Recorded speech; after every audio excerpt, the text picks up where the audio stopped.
Hey everybody, what's going on? It's Mike from Chili Pepper Madness and Jalapeno Madness. That's chilipeppermadness.com and jalapenomadness.com. Every year we grow tons and tons of chili peppers in our garden, and if you've ever been to any of our websites, you can kind of tell I cook a lot with chili peppers. I've got tons and tons of recipes.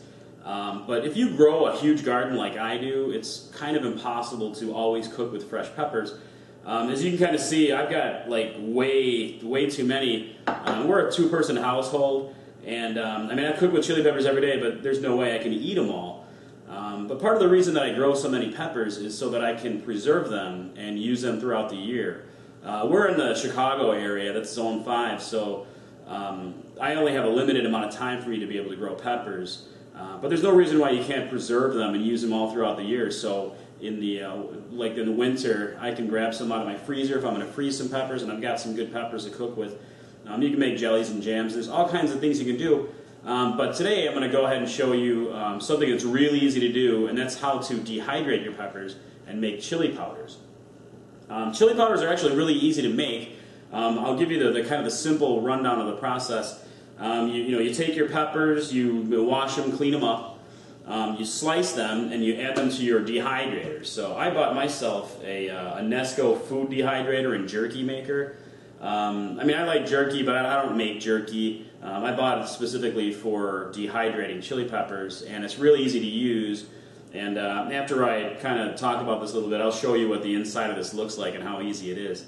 But like just showing you kind of what chili powders look like.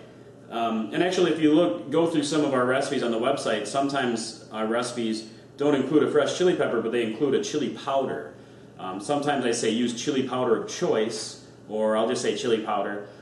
Sometimes I'll give a specific, like use habanero powder. Like this right here is dehydrated habaneros, and I'll show a close-up of this in a little bit.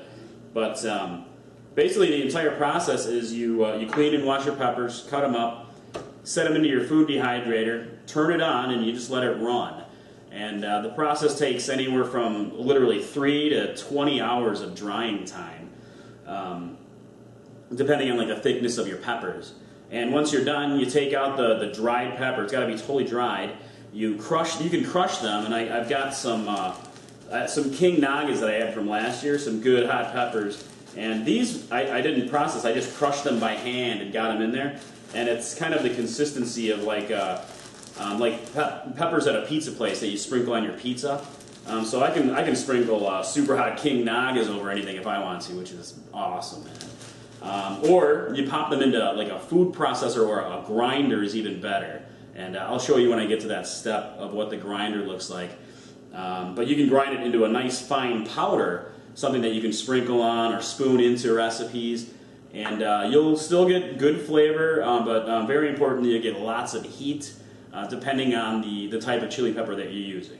And you can do any pepper that you want to use. I grew bell peppers this year, and poblano peppers. Mostly, like here's a good poblano. I like to use these more for stuffing because they're thick and they're meatier. But for me, like, hey, I've got habaneros. This is one of my favorite peppers, habaneros, man. And obviously jalapenos, man. It's just so awesome to have them around in powder form, so that when I want to cook soups or stews or chilies or honestly anything, because I can cook it into anything, man. It's so really awesome to have it around in a dried form, so that I can use it anytime I want to, and bring the heat and flavor and really enhance the dish that you're working with. So, all right, I'm going to go ahead and show you some of these powders, what they look like, and then I'm going to go ahead and show you the dehydrator. All right, everybody, so check this out. I've got a ton of chili peppers that I have to dehydrate. Obviously, it's hard to eat this many peppers for two people, so it's really cool to be able to preserve them and use them later. This is what the King Naga powder looks like. It's crushed. It's not a powder. Basically, after it was dehydrated, I just broke it. I just hand smashed it and left it in a baggie, and it's been there for a while, and it's still good. It's going to be good for a long, long time.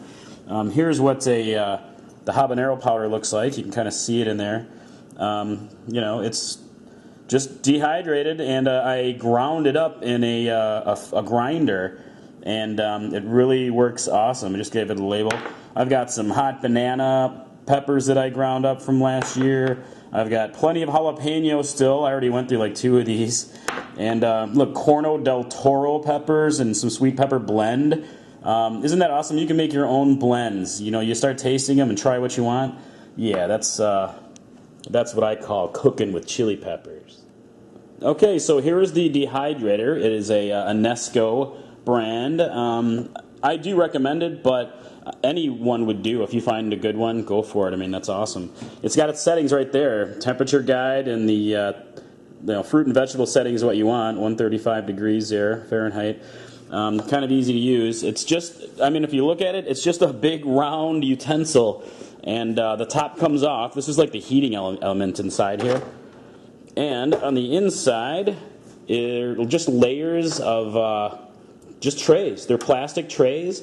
And you cut up your peppers, and you set them inside, pop the lid back on, you turn it on, and it just starts to dehydrate it. It sucks it heats it up and sucks all the moisture out. So I'm going to go ahead and show you a simple cutting up the peppers and setting them into motion. Alright guys, I've got these sorted into different types of peppers. You don't have to really sort them if you don't want to, but it's going to help me to identify my blends later. Alright guys, so after you wash all your peppers and get them dried, what you really want to do is just cut off the stems here and slice them in half. These are the chocolate hobs that I'm starting with. Just get it sliced and set them into the first tray. You want to put the skin side down. Pretty easy. And if working with hot peppers bothers your hands, you should use some gloves so that you don't burn your skin. It doesn't really bother me, but it'll definitely get you if you're not careful. So that's it, real simple. You can save the seeds in there if you want. They'll fall out when they dry, but just fill up the tray, get it filled up. Alright guys, we got a full tray, and so all you gotta do is pop on the next one and start again. Start filling. Alright guys, I got my dehydrator all filled up. What I'm doing is more of a super hot blend. I've got some King Nagas in there, some bunch of 7 pots, a lot of chocolate habaneros. I've got some Butch teas. I got some Devil's Tongue in there. So I mean, basically just making a super hot blend. All filled up. I'm just gonna pop the top on. Get it on a nice stable surface. Plug her in. She just starts right up. I've got it set to my fruits and vegetables setting. Hopefully you can kind of hear it's just almost like a really light hair dryer kind of. It's probably a very similar mechanism where it just heats everything and pulls the moisture out and just puts it into the air. So I'm going to leave this sit. I'm using thinner peppers, so it's not, I mean, it won't be 3 hours. I'll tell you that right now. I've done this many times. A lot of times I'll do it overnight, check in the morning, but I'll probably check it after a good 5 to 6 hours and see where it is. But it could take a good 12 hours or more when I'm doing a whole big giant tray of peppers. So, alright, I'll be back when this is all dehydrated and you can take a look at what they look like. Okay, here we are the next day. It's been about 12 hours, and here's what they look like completely dried. Kind of. No moisture. Alright guys, here we are a couple days later. I've actually done a couple different batches of dried chili peppers. I made a whole bunch of chocolate habaneros. I've got some 7-pot Jonahs. You can see them all dried up. I started to crush them a little bit. I've got some King Nagas. I've got some 7-pot Baraks here. They're a little crunchy in there. Scotch bonnets, a lot of Scotch bonnets. Red Savinas. I got Butch teas. Even got some Poblanos, some mild ones. Just a bunch of mild collection here for making blends. Habaneros, not too many habaneros this year. And some jalokias, some boot jalokias.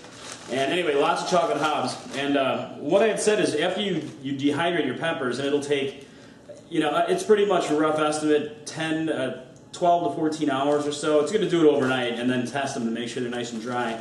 but they'll really reduce down, and you can pop them into baggies, and you can hand crush them if you want, like this. And I'll get a close up of what they look like. And you basically, get them down to the consistency of something you'll shake out of a pizza container at the pizza place. Or what you can do, what I like to do, is you can grind them down into a nice powder. And after you grind them, you can strain them even more a little bit to keep them extra powdery. Because even with something like this, you're not going to get 100% of the flakes nice and powdery. But it's real easy. I'm just going to go ahead and pop some of these chocolate hobs in. And I've read different ways that different people do it. Like coffee grinders could work pretty well. I have this magic bullet that I bought, and I like it because it's small and it's pretty powerful. So I think the stronger grinder or the blender that you can find is the best. So I'm just going to pop some in here. You don't want to do too much at a time, so that you can grind it all up. But also be careful. One of the negatives is because you're making powders, like powder is going to escape, but it's going to get into the air. And the first time I tried this, I did learn the hard way that I'm kind of sneezing a little bit. So I have all my windows open. It works good for me, just some nice ventilation. But if you don't have a big area, you might want to get one of those face masks. Or maybe you can try it outside if it's not windy. But all right, I'm going to pop it in, and it takes a little bit of time.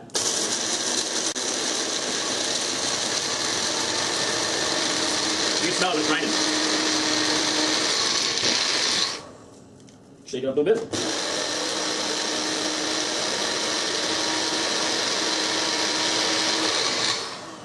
Alright, you can really see it in there. And I'm going to shake it onto a plate. So what I like to do, because it's not going to all get ground up in the first round, you can just get one of these guys and just pop it through. Just sift it.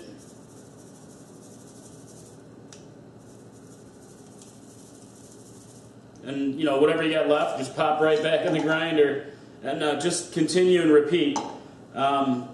So I'll kind of show you. I'll bring the camera over, but this is quite a lot of powder just for like a handful of peppers. So you'll really get a good amount of powder. So let me get a close up of this. All right, yeah, right here you can see the amount of powder. It's quite a bit, just from a handful. So it's nice and fine. Awesome for cooking up all kinds of meals. All right, instant replay. Just get your dried peppers into your blender here.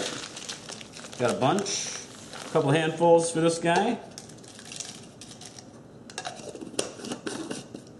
Get it nice and tight. The dust isn't even bad, so maybe shake it up a little bit.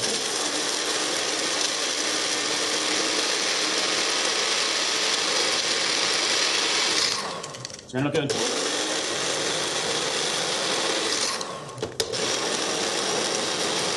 And then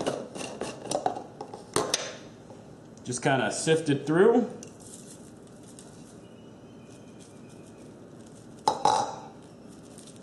I guess smaller batches for me next time.